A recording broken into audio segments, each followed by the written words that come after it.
Prajurit, tangkap kedua itu. Buang ke pulau Momongan. Tidak.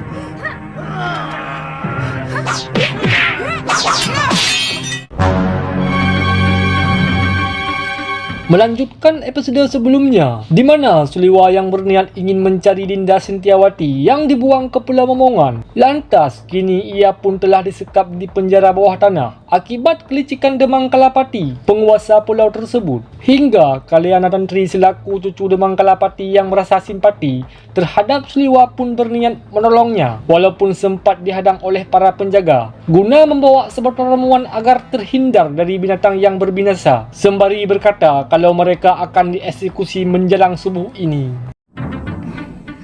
Gosokkan ramuan ini ke seluruh tubuhmu. Binatang berbisa, pasti tidak ada yang berani mendekat.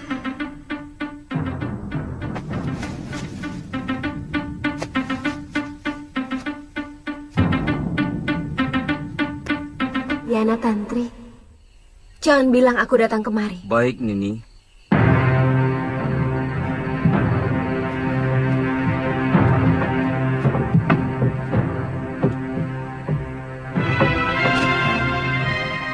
Yang berapa?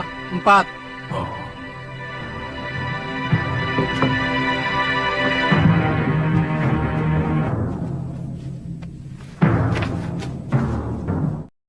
Kemudian, scene beralih kepada Galuh Parwati yang setengah kebingungan akibat Suliwa entah berantah. Ditambah dengan kemunculan para prajurit Demang Kalapati yang akan mengancamnya dengan pilihan untuk menyerah saja agar masih bisa menikmati hidup ini. Sembari berkata kalau lelaki Momongan itu hebat dan kuat hingga inilah yang terjadi.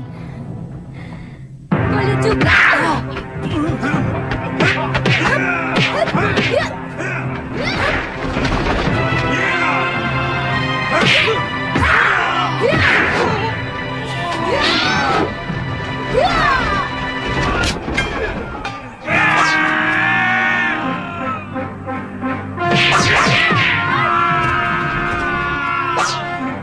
Ayo cepat katakan. Kalau kamu tidak mau jawab, kupatahkan satu demi satu tulang-tulangmu. Ayo jawab.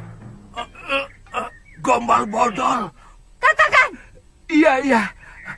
Tabib muda itu dimasukkan di penjara di bawah tanah. Lalu, Suliwa yang merasa sudah saatnya menunjukkan jati diri pun berniat keluar dari cengkraman Demang Kalapati dan akan tetapi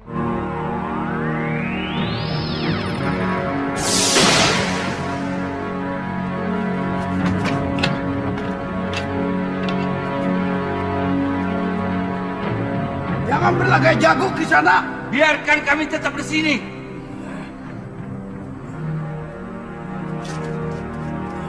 Hei, di sini jauh lebih aman daripada di luar. Selamatkan saja dirimu sendiri. Galuh Parwati yang baru memasuki gerbang kawasan Gubuk Derita pun langsung diserang oleh para prajurit Demang Kalapati hingga dan lalu tiba-tiba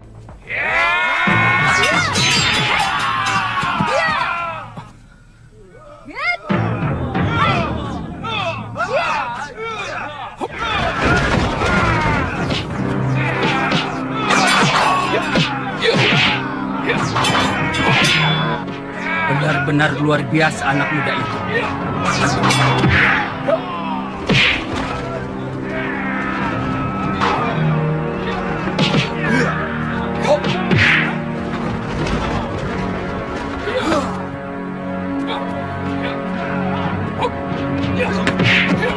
Seketika itu pula, Kalyana Tantri yang melihat kakeknya mau dah besi pun berniat meminta sedikit keringanan bahawa kalau dirinya bersedia untuk menjadi budak mereka dan...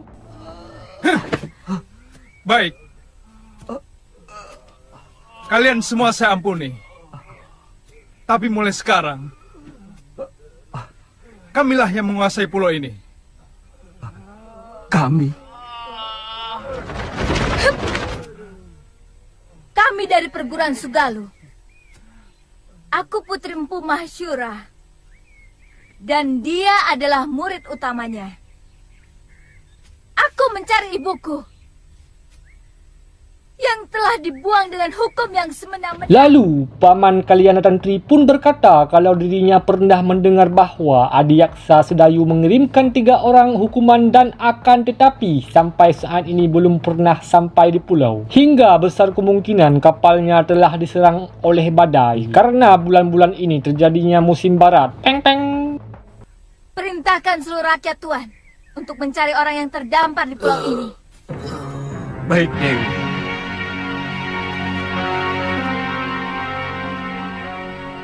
Sisir seluruh pantai. Bebaskan semua orang yang di penjara bawah tanah. Maaf, Kisana. Mereka manusia-manusia sangat. Mereka pasti akan membuat onar kalau dibebaskan. Itu tanggung jawab saya. Kemudian terlihat Ki Darpasura baru saja mendapatkan upah dari Nila Saroya. Dalam upaya telah berhasil mengirimkan Dinda Sintiawati ke Pulau Momongan. Serta menurut info yang ia dapatkan kalau kapal yang mereka tumpangi telah terkena badai. Lalu dari insiden tersebut hanya selamat jurumudi seorang diri. Sedangkan di lain sisi, Puh Mahasura yang tengah menjalani semedinya pun tiba-tiba konsentrasinya terganggu akibat adanya bayangan gelap Nila Saroya. Kenapa wajah Nila Saroya dan Darpasura selalu mengganggu pikiranku? Seketika itu pula, para penjaga mulai curiga terhadap tingkah Nila Saroya yang mengendap-endap. Hingga oleh sebab itu, mereka pun menegur Nila Saroya dikarenakan masih di atas tanggungjawab mereka. Dan bahkan apabila ada sebenang bentelan pun yang hilang, maka mereka akan digantung hidup-hidup. Nila Saroya pun tidak mau menyerahkan balumnya untuk diperiksa hingga inilah yang terjadi.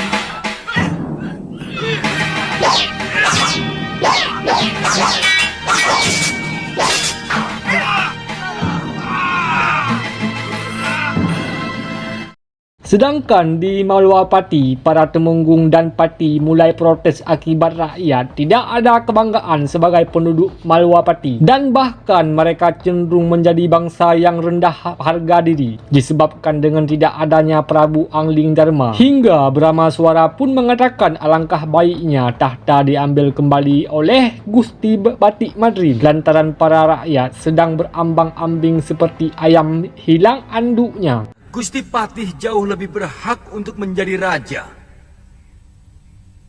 Karena kalau saja tidak ada sayembara memperebutkan mendiang Gusti Dewi Setiawati, maka Gustilah yang seharusnya menjadi raja. Sayembara itu yang mengadakannya adalah aku, bukan Romo Prabu. Dan pertaruhannya adalah tahtaku. Di samping adik kandungku yang sangat kucintai, Dinda Setiawati. Kemudian Batik Madrim pun menegaskan tetap rela adik Prabu memegang teguh kekuasaan meskipun Dinda Sentiawati telah tiada. Akan tetapi ganti Wanda sembari mengatakan menyangkut persoalan tanggungjawab Prabu Angling Dharma yang selaku raja di Malwapati dan sungguh sangat berbeza seorang pewaris asli dan seorang yang menerima pemberian dan sehingga. Jangan menggoyah keyakinanku, Kati Wanda. Janji seorang satria itu pantang mencela-mencela. Pagi kuning, siang merah, malam hijau. Gusti akan membiarkan negeri ini semakin kerdil.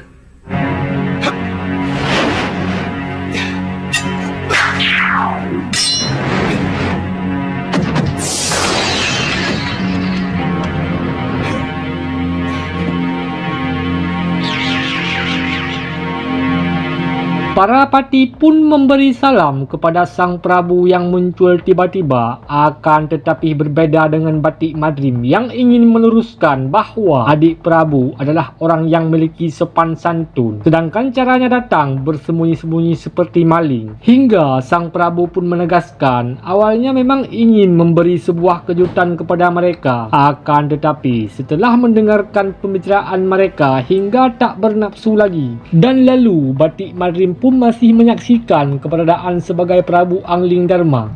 Lantas, apakah kamu sanggup meyakinkan kalau yang di hadapannya itu adalah rajanya dan tiba-tiba Aku wajib meyakini kebenaran dari raja negeriku.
Cukup Gusti, hamba percaya.